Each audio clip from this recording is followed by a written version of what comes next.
성도님들 안녕하십니까. 늘 차례가 돌아올 때마다 이번에 어떤 주제를 나눠야 하나 고민이 되는데, 이번에는 제가 특히 올해 이후로 지내면서 이제 많은 집회에 참석하고 말씀을 듣고 또 스스로 말씀 묵상을 하면서 이 믿음 생활에서 제가 생각해 본 그런 부분들을 함께 나누고자 합니다.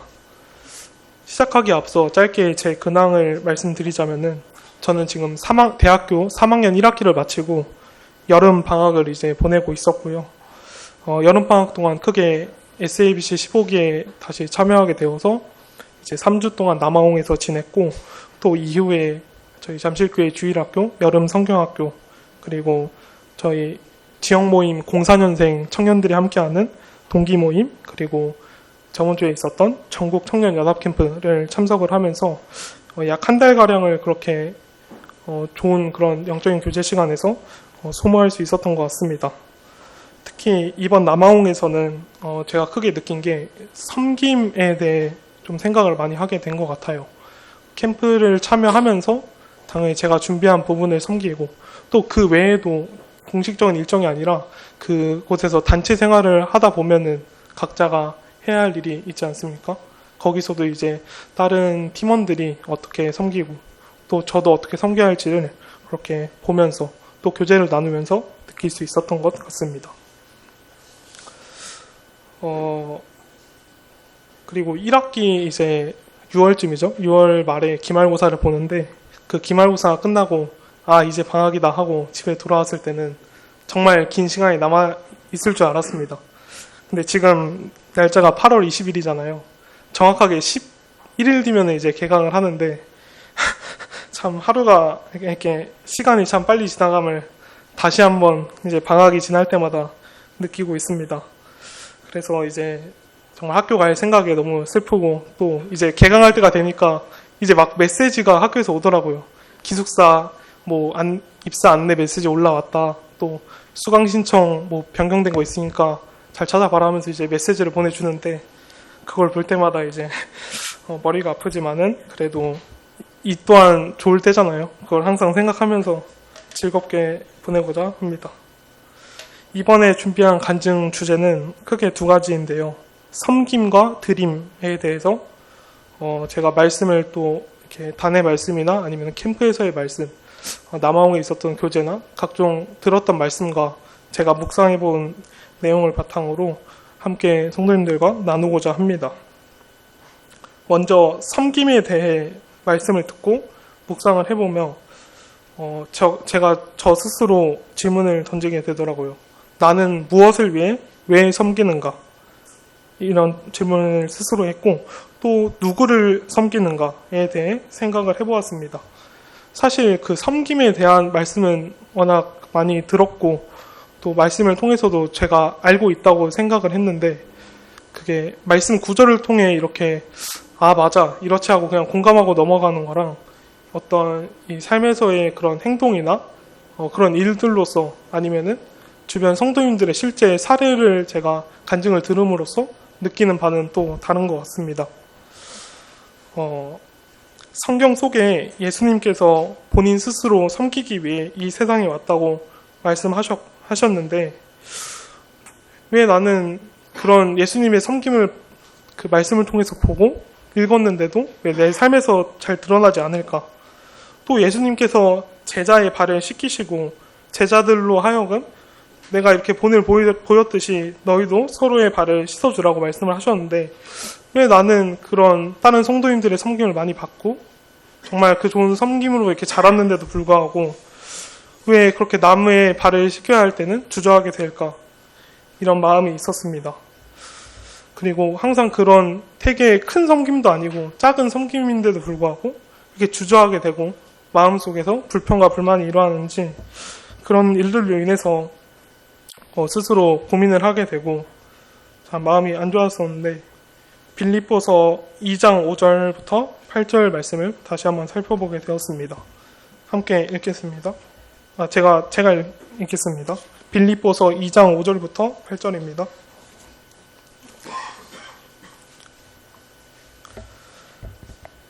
성도님들께서 잘 아시는 말씀일 텐데요.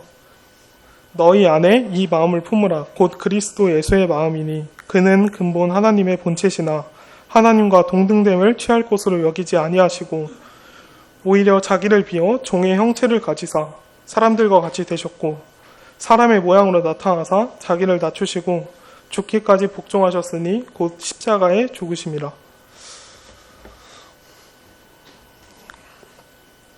예수님께서 나를 위해서 얼마나 낮아지셨나 다시 말씀을 통해 묵상하게 되고 예수님의 마음을 품으라고 저에게 말씀하심을 보게 되었습니다. 이 말씀을 읽으면서 저에게 부족했던 두 가지 부분을 발견할 수 있었는데요. 바로 나 자신을 비우고 예수님의 마음을 품는 것입니다. 섬김에 대해서 알고 있다고 생각을 했지만은 더 확실하게 알고자 그 국어사전에 섬김이라는 단어를 쳐봤습니다. 그 사전적 의미는 윗사람을 잘 모시어 받들다입니다. 윗사람이 있다는 것은 아랫사람이 있다는 것이잖아요.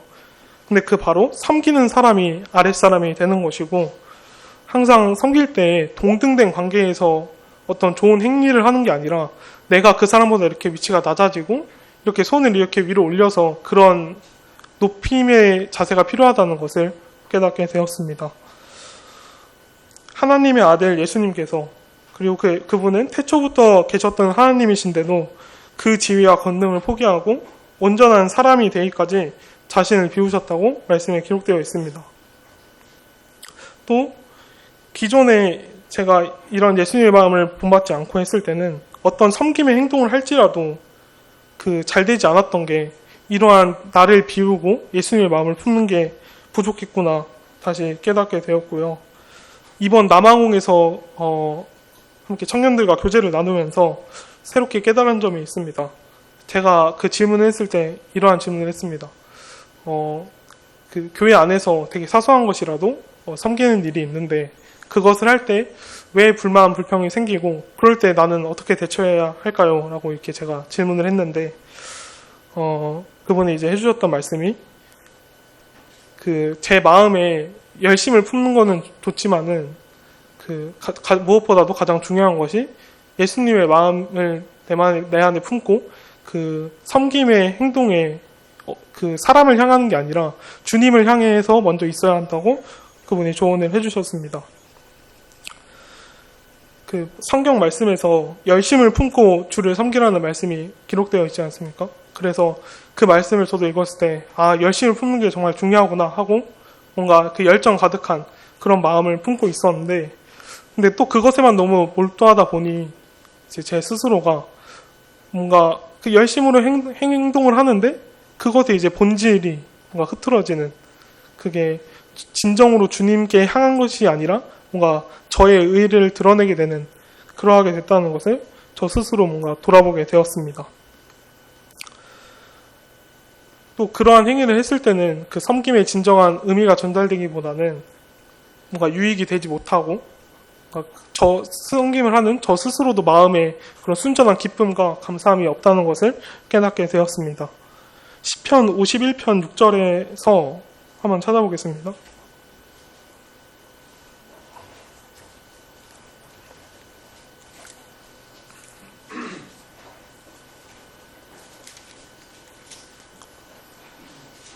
제가 읽겠습니다.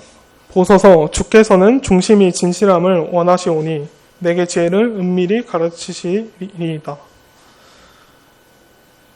성경에서 주님께서는 중심이 진실함을 원하신다고 말씀하고 계십니다.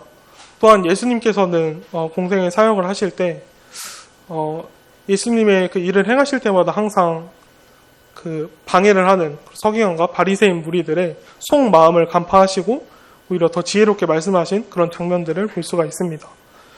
근데 저는 이제 저를 항상 바라보시는 그런 주님을 기억하지 못하고 뭔가 저 스스로 주님을 속이고자 하는 그런 마음이 있었음을 알게 되었고 정말로 이게 진정한 진실된 마음으로 하는 것이 아닌 그냥 겉보기에 그냥 무의식적으로 습관화돼서 따라하는 그런 행동들이 많았음을 다시금 보게 되었습니다. 여러 가지 캠프를 방학 기간 동안 참석을 하면서 저와 비슷한 또래 청년들로부터 또 나이가 많으신 어른들까지 각자가 이제 섬기는 그런 모습들을 살펴보게 되었습니다. 특히 이번 동기 모임에서 약간 재미있는 장면을 보게 되었는데요. 동기 모임이라는 게 이제 설명을 드리자면은 저랑 동갑인 2004년생인 형제 자매들끼리 함께 모여서 이제 스스로가 함께 모여서 이제 캠프 일정을 준비를 하고 한 지역 교회를 빌리고 이제 거기에 장로 형제님들이나 교사 형제님을 섭외해서 말씀을 듣고 또 이제 말씀과 관련된 교제를 나누고 그런 시간을 보내는 캠프입니다. 그래서 이번에 서울 서대문교회 모임에서 열려서 제가 참석을 했는데요. 네, 청년들끼리 있으니까 당연히 신나고 좋죠. 하지만 근데 거기서 뭔가 예상치도 못한 좀 깨달음을 얻을 수 있었는데 이제 아무래도 어른들 없이 청년들만 있으니까 청소를 한다거나 뭐 캠프 일정을 준비한다거나 하는 거를 저희가 다 해야 하잖아요. 근데 이제 어떤 그 같은 또래 청년이 이제 또 열심히 막 뭔가를 정리를 하고 다음 일정을 위해 준비하는 모습을 이제 보게 됐어요. 근데 그 옆에 있던 한 친구가 이제 칭찬을 한 거죠. 그 친구한테. 야, 땡땡이가 이렇게 해줬네? 라고 칭찬을 했어요. 근데 그 칭찬을 받은 그 친구가 아마 장난으로 한 말일 텐데, 아, 너가 말해서 하늘에 달란트 하나 사라졌다. 이렇게 말하는 거예요. 근데 보고 정말 웃었죠. 근데 곰곰이 생각해보니까 그게 맞는 말이잖아요. 왜냐면은 저희의 섬김을 주님께서 항상 기억하신다고 말씀하셨고 하늘의 보화를 쌓아두라고 말씀을 하셨는데 근데 제가 그런 교회에 대해서 섬김을 할 때는 그런 말씀을 알고 있음에도 하늘의 보화를 쌓는다는 생각은 안 하고 그냥 의미 없는 일이라고 여겼기에 제가 저 안에서 불평이 생기고 뭔가 짜증이 일어나지 않았을까. 물론 주님께서 그 마음을 기뻐하시고 정말 말씀대로 해야 하는 게 맞는데 그런 하늘의 보상을 주신다는 주님의 말씀을 제가 뭔가 제대로 온전히 믿지 못한 것 같습니다. 그렇기 때문에 저의 섬김에서 그런 원동력이 사라지지 않았나. 그 장면을 통해서 다시 돌아보게 되었고요. 또 세상의 시각으로만 뭔가 주님의 일을 보게 되면은 그것도 정말 안 된다. 이렇게 느꼈던 게 아무래도 세상에서는 내가 이만큼 했으면은 상대방도 이만큼 해주는 게 맞잖아요. 근데 그 교회나 예수님의 사역을 보면은 내가 이만큼 해줬으니까 너도 이만큼 해라 라고 요구하지 않잖아요. 그만큼 뭔가 등가 교환이 아니라 오히려 손해를 보는 것이 더 좋은 일이다. 칭찬을 하셨는데 왜 나는 그런 말씀에는 순종하지 못하고 세상의 논리로 그 주님의 일을 행하고 있었나 정말 반성하게 되었고요. 또 잠실교회 안에서도 어렸을 때부터 이렇게 쭉 돌이켜 보면은 항상 제가 어린 시절부터 뭐 여러 가지 선물이나 맛있는 음식이나 과일 이런 걸로 저에게 특별히 섬겨주셨던 그런 챙겨주시고 섬겨주셨던 어른들 또 매주 주일날 맛있는 애찬을 준비하시는 자매님들 또 이제 청년이 돼서 설거지를 아주 가끔씩 하게 되는데 그 가끔 하는 것도 엄청 덥더라고요. 그래서 그 여름에 언제 한번 작년 여름인가 설거지를 했는데 식기세척기 앞에 있으니까 좀 덥잖아요. 그리고 제가 좀 땀이 많아가지고 어쨌든 그렇게 막 하고 나왔는데 땀이 너무 많이 나니까 또 고무장갑이라서 이게 닦지도 못하잖아요. 나왔는데 어떤 형제님이 너 뭐 하다가 왔냐고 이렇게 묻는 거예요. 그래서 아 설거지하고 왔습니다. 이렇게 답했던 기억이 있는데 근데 지금은 어쨌든 괜찮은데 제가 또 지하학교에서 나고 자랐다 보니까 거기는 더 힘들다는 거를 이제 지금 돌이켜보니까 알겠더라고요. 거기는 진짜 공간도 엄청 좁고 완전 엄청 힘든데 오히려 성도님들은 또 수가 비슷하니까 준비해야 되는 음식은 또 비슷할 테고 근데 거기서 자매님들이 어떻게 섬기셨을까 또 이렇게 생각해 보게 되고 또 보이지 않는 손길로 물질로 그런 섬기시는 어른들도 계시고 또 그리고 또 청년회 끝나고 저희 하남까지 데려와 주시는 기훈 형제님 뭔가 빠뜨리면 안 될 것 같아서 넣었습니다. 그래서 정말 그 손길을 감사하게 생각하고 있고요. 덕분에 정말 집에 안전하게 잘 도착할 수 있었습니다. 네, 이렇게 미처 몰랐던 손길들이 있었기 때문에 지금까지 잠실교회가 건강할 수 있었구나.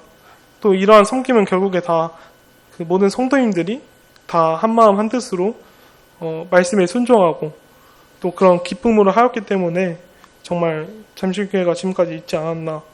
그리고 또 그 안에서 제가 잘 자랄 수 있지 않았나 생각이 듭니다.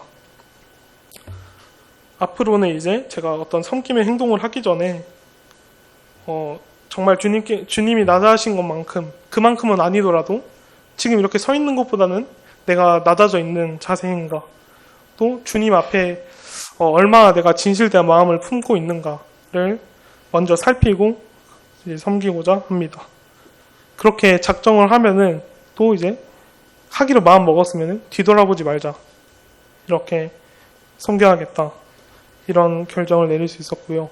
근데 이렇게 말하면 되게 거창해 보이는데 제가 그 말하는 섬김이라는 것은 아주 작은 것들, 예를 들어서 이제 뭐 주일날 뭐 책상 깔고 책상 정리하고 청년들 이제 그 2시 반쯤에서 성도님들 다 나가시면은 예배당 깨끗하게 청소하고, 또 청년들이 필요한 그런 뭐 교회 수양회라던가 어떤 힘쓰는 일이 필요할 때 가장 에너지 많은 시기에 그 힘을 투자하는 그런 것들, 정말 간단한 것인데 그 간단한 것이 이제 힘들어가지고 이렇게 말씀을 통해 다시 완성했던 것 같습니다. 그 다음 주제로 이제 드림에 대해서도 묵상을 해보았는데요. 근데 이 드림이라는 게 일단 말씀을 드리자면은 되게 어떤 거창한 게 아니라 뭔가 제 삶의 결정이나 선택에서 얼만큼 내가 편한 것을 좀 포기를 할까, 이런 드림입니다. 그래서 어떤 커다란 뭐 이런 느낌보다는 그냥 내가 좀 덜 편해도 괜찮은데 약간 이런 생각에서 나의 시간이나 뭐 어떤 결정을 뭔가 주님께서 원하시는 방향으로 하는 그런 드림에 대해서 함께 나눠보고자 합니다. 아까 살펴본 빌립보서 말씀과 같이 주님께서는 저를 위해서 정말 모든 것을 포기를 하고 저를 구원하시기 위해서 죽기까지 순종을 하셨는데, 근데 왜 나는 그 아주 작은 부분만 떼어서 뭔가 주님께 드리는지, 학교 다닐 때는 오늘 수요 집회 갈까 말까, 딱 그 수요일날 이제 수업이 끝나고 그 교내 근로를 했어요. 교내 근로가 이제 그냥 학교에서 하는, 대학에서 하는 아르바이트라고 생각하시면 돼요. 그래서 되게 간단한 일을 하고 이제 장학금 형식으로 딱 최저시급에 맞는 금액을 딱 그렇게 받아가는 그런 구조인데, 이제 그 근로를 하면은 그 근로가 다 끝나면은 6시 반쯤 됩니다. 근데 학교가 지금 이제 안양에 있어서 교회까지 오는데 한 1시간 반? 1시간 15분? 그 정도 걸려요. 근데 어쨌든 그렇게 오면은 딱 그 6시 반이 퇴근 시간이지 않습니까?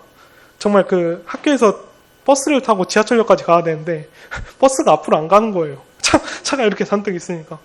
근데 그렇게 해서 정신없이 올 때는 항상 이제 찬양 시간 이미 끝나고 또 말씀 간증을 하고 있고, 또 기도 집회가 끝나고 학교를 가려면은 이제 막막한 거죠. 근데 그런 마음에 몇 번 많이 참석을 3학년 1학기에는 그렇게 많이 참석을 하지 못한 것 같은데, 그런 내 시간을 그렇게, 그거 얼마 안 되잖아요. 왜냐하면 6시부터 길어봤자 10시, 11시니까 그거 얼마 되지 않는 시간인 건데, 또 물질도 아니고 그냥 시간이니까 그 작은 거를 내가 왜 주님을 위해 구별하지 못하는가, 이런 반성도 하게 됐습니다. 또 이제 앞으로의 삶에서의 그 선택과 결단을 내려야 할 시기가 청년의 시기이지 않습니까? 일단 저는 제가 그래도 가고 싶었던, 원하고자 하는 학교와 학과를 선택해서 이제 저의 꿈인 초등교사를 이제 위해서 많이 기도를 하고 있지만은 가장 큰 것은 이제 내년에 있을 임용고시를 준비하는 것인데요. 만약에 그렇게 임용고시를 무사하게 통과를 해서 합격을 하면은 이제 교사가 되겠죠. 그러면은 편하지는 않을 수도 있는데 어쨌든 그래도 사회적으로 조금 나쁜 직업은 아니잖아요. 그래서 그렇게 교사 생활하고 모임 생활하고 이렇게 잘 타면 좋을 텐데 라는 생각을 어렴풋이 갖고 있었습니다. 왜냐면 그게 되게 크게 불편하지 않은 삶이잖아요.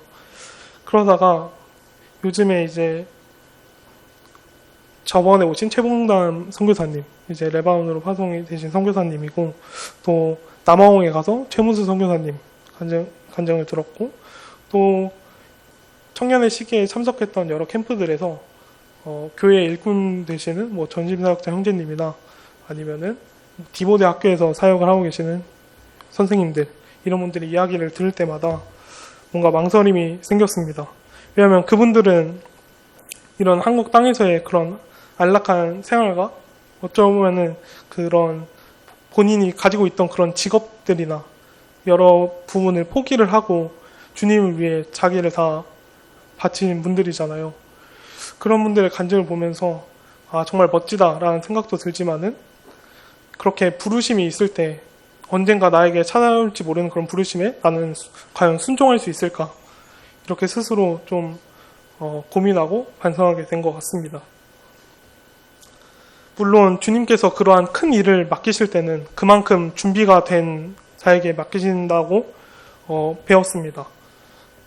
하지만 근데 지금과 같이 이런 상태에 머물면은 절대 그렇게 될 수 없고, 성경 말씀에서 말씀하시는 대로 누가복음 16장 10절 말씀 성도님들이 잘 아시기 때문에 제가 읽겠습니다.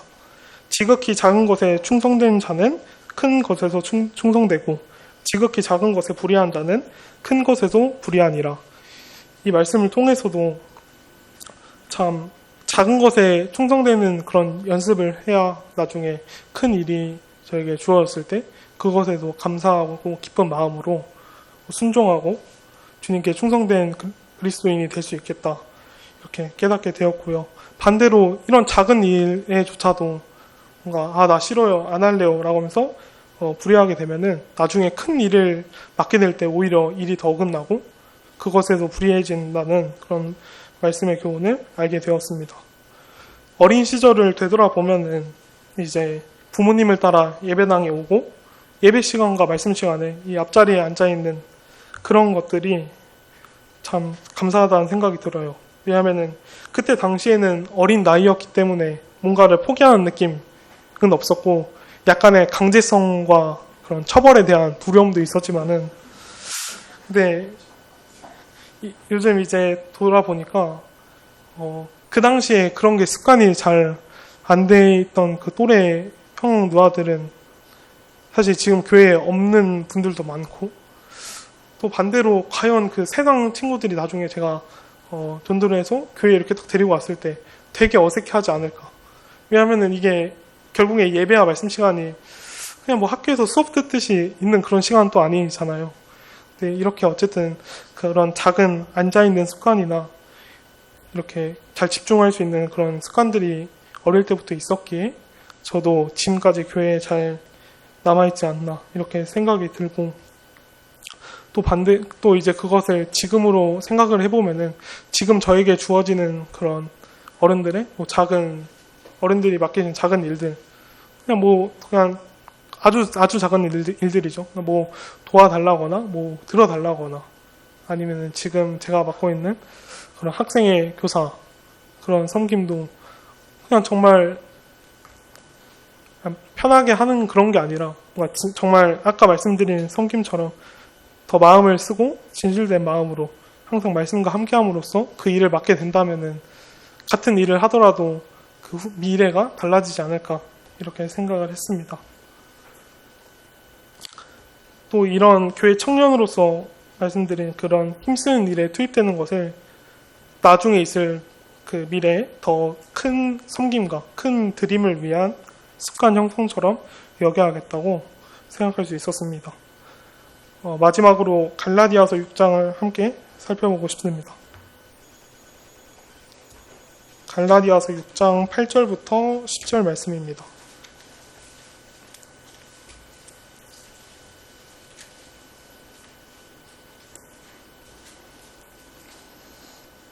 네, 제가 읽겠습니다. 자기의 육체를 위하여 심는 자는 육체로부터 썩어질 것을 거두고 성령을 위하여 심는 자는 성령으로부터 영생을 거두리라. 우리가 선을 행하되 낙심하지 말지니 포기하지 아니하면 때가 이름에 거두리라. 그러므로 우리는 기회 있는 대로 모든 이에게 착한 일을 하되 더욱 믿음의 가정들에게 할지니라. 참 세상 친구들은 제 또래 나이 때 본인의 가치를 높이기 위해서 여러 가지 일을 합니다. 해외 어학연수를 참여하기도 하고 좋은 대외 활동에 참여를 해서 나중에 있을 그 취업 시장에 대한 자신의 이제 스펙을 높이는 활동들을 많이 하고 있습니다. 하지만 저는 이제 그 친구들과 달리 그리스도인 청년으로서 과연 무엇을 이 젊은 청년일 때에 무엇을 해야 할까 늘 고민을 해보면은 이와 같은 결론에 이르게 되는데 바로 성령을 위해서 심는 행동을 내가 지금 많이 해야겠다. 왜냐하면은 심고 나서 자라는 데까지는 시간이 있지 않습니까? 근데 이 젊은 시기에 성령님을 위해 그런 위하여 많이 심는 그런 교회에서의 섬김이나 저 스스로의 신앙에서의 그런 많이 심는 행위가 저에게 필요함을 알게 되었고 그것과 상반되는 그런 육체를 위해 시간을 투자하거나 심는 것은 많이 지양하고 멀어져야겠다. 이렇게 알 수 있었고요. 또 9절에서 이제 반드시 그것을 거둔다는 약속을 또 해주셨기 때문에 이러한 말씀을 더욱 신뢰함으로써 이제 한 걸음 한 걸음씩 자라가는 그런 청년이 되고 싶습니다. 남아홍에서 이제 어떤 형제님께서 이제 잡초에서 시작해서 지금 거목으로 가는 과정에서 지금 묘목 1레벨이라고 합니다. 묘목이면 그래도 이제 풀의 시기는 지나고 좀 나무처럼 돼가는 시기잖아요. 근데 여기서 이제 묘목에서 만족하지 말고 이제 뿌리가 그런 되게 튼튼하고 굵은 나무가 될 때까지 정말 말씀과 기도로 그 영적인 양식을 쌓으면서 하나하나씩 자라가야겠다. 이렇게 다짐하고 있습니다. 이상 간증 마치겠습니다.